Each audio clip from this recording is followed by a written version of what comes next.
سچا واقعہ کسی قبرستان میں ایک شخص نے لاش کے وقت زنا کیا۔ بادشاہ وقت کے خواب میں ایک سفید پوش آدمی آیا۔ ایک شخص نے رات کے وقت یہ کام کیا۔ بادشاہ وقت ایک نیک صفت شخص تھا۔ اس کے خواب میں ایک سفید پوش آدمی آیا اور اسے کہا کہ فلاں مقام پر فلاں شخص اس گناہ کا مرتکب ہوا ہے، اور اسے حکم دیا کہ اس بندے کو فوراً بادشاہی دربار میں لا کر اسے مشیر خاص کے عہدے پر مقرر کیا جائے۔ بادشاہ نے وجہ جاننی چاہی تو فوراً خواب ٹوٹ گیا، وہ سوچ میں پڑ گیا۔ بہرحال سپاہی روانہ ہوئے اور جائے وقوع ہر پہنچے۔ وہ شخص وہیں موجود تھا۔ سپاہیوں کو دیکھ کر وہ بوکھلا گیا اور اسے یقین ہو گیا کہ اس کی موت کا وقت آن پہنچا۔ اسے بادشاہ کے سامنے حاضر کیا گیا۔ بادشاہ نے اسے اس کا گناہ سنایا اور کہا، آج سے تم میرے مشیر خاص ہو۔ دوسری رات بادشاہ کو پھر خواب آیا تو بادشاہ نے فوراً اس سفید پوش سے اس کی وجہ پوچھی کہ ایک ایسے بندے کے ساتھ ایسا کیوں کرنے کا کہا اپنے۔ سفید پوش نے کہا، اللہ کو اس کا گناہ سخت ناپسند آیا۔ چونکہ اس کی موت کا وقت نہیں آیا تھا، اسی لیے تم سے کہا گیا کہ اسے مشیر بنا لو تاکہ وہ عیش میں پڑ جائے اور کبھی اپنے گناہ پر نادم ہو کر معافی نہ مانگ سکے، کیونکہ اس کی سزا آخرت میں طے کر دی گئی ہے۔ مرتے دم تک وہ عیش میں غرق رہے گا، اور بلکہ خوش بھی ہوگا کہ جس گناہ پر اسے سزا دی جانے چاہیے تھی، اس گناہ پر اسے اعلیٰ عہدہ مل گیا۔ سو سے گمراہی میں رکھنا مقصد تھا۔ ابو اٹھے، میرے سر پہ ہاتھ رکھا اور کہا، بیٹا، جب گناہوں ہر آسانی ملنے لگے تو سمجھ لینا آخرت خراب ہو گئی اور توبہ کے دروازے بند کر دیے گئے۔ تم پر تمہیں سن کر حیران رہ گیا۔ اپنے گریباں میں اور آس پاس نگاہ دوڑائی، کیا آج ایسا نہیں ہے؟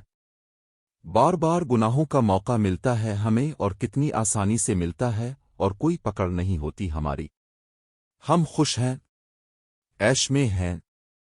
کتنے ہی مرد و خواتین کتنی ہی بار گھٹیا فعل کے مرتکب ہوتے ہیں، اور مرد اسے اپنی جیت اور عورت اپنی جیت کا نام دیتی ہے، اور اگلی بار ایک نیا شکار ہوتا ہے۔ پہلی بار گناہ ہر دل زور زور سے دھڑکے گا، آپ کا دماغ غیر شعوری سگنل دے گا، ایک ٹیس اٹھے گی ذہن میں، جسم لاغر ہونے لگے گا، کانپنے لگے گا۔ وہ وقت ہوگا جس ایمان جھنجھوڑ رہا ہوتا ہے، چلا رہا ہوتا ہے کہ دور ہٹو، باز رہو، مگر دوسری بار یہ شدت کم ہو جائے گی اور پھر ختم۔ پھر انسان مست رہتا ہے اور خوش بھی، مگر افسوس کے اوپر والا اس سے اپنا تعلق قطع کر لیتا ہے۔ گناہ کا راستہ ہمیشہ ہموار ہوگا اور آسان بھی، مگر یاد رکھے سچ کا راستہ دشوار ہوتا ہے۔ اس میں بے شمار تکلیفیں ہوں گی، آزمائشیں، مصیبتیں سب ہوں گی، مگر گناہ کا راستہ ہمیشہ ہموار ہوگا۔ کسی زمین میں گندم خود بخود نہیں اگاتی، اگا جاتی ہے،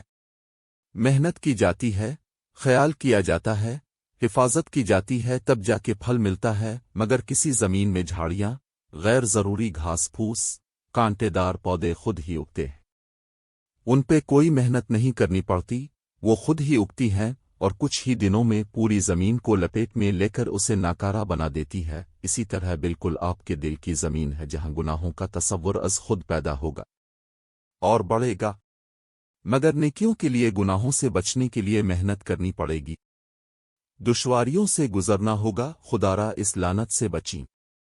اس میں ملوث ہونا کوئی کمال نہیں، بچنا کمال ہے، باز رہنا کمال ہے۔ سوچئے، نکلیے اس گناہ سے کیوں حیا کا اٹھ جانا ایمان اٹھ جانے کی نشانی ہے۔ نشانی ہے اس بات کی کہ اندھیری قبر میں بہت برا ہونے والا ہے۔ خدا ہم سب کو ہدایت دے، آمین۔